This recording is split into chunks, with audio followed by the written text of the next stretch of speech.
Pocahontas.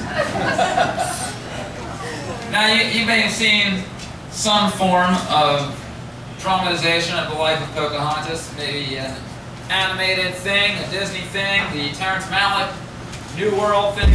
All of these are tremendous distortions of the actual facts that are known. As far as I know, this, although low budget, is the one and only film that actually tells the real story.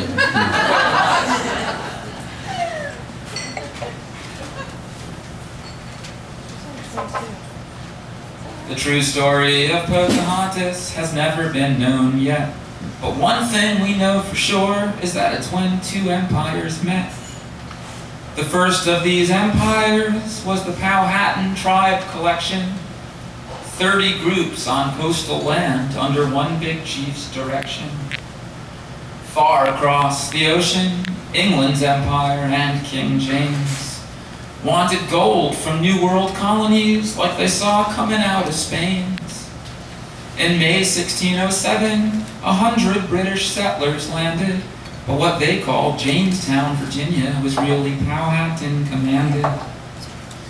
They battled with the Powhatans and they tried to pan for gold, but they never found their riches and soon they were starving and cold. Captain John Smith hoped the natives would trade them food for goods. He learned native words and customs and he made maps of the woods. Without Smith's new friends, Jamestown would have died there by the water. And one of the nicest new friends was the big chief's little daughter. She was not yet 12 years old, but she often came to play and chat. Her nickname was Pocahontas, which meant happy little brat. Smith had to go back to England because his leg got burned. And battles flared up with the natives when his back was turned. The Powhatans stopped bringing food, but this war they couldn't win. Because although settlers kept dying, more and more kept shipping in. And as for the young girl's whereabouts, for 4 years no one knew him.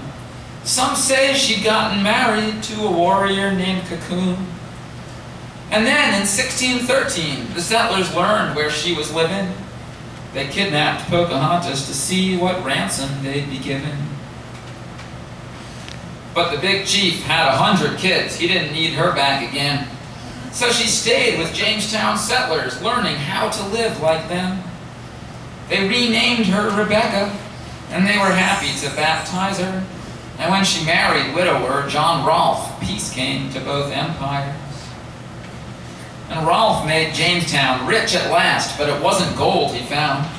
It was a sweet tobacco that he brought to Virginia's ground.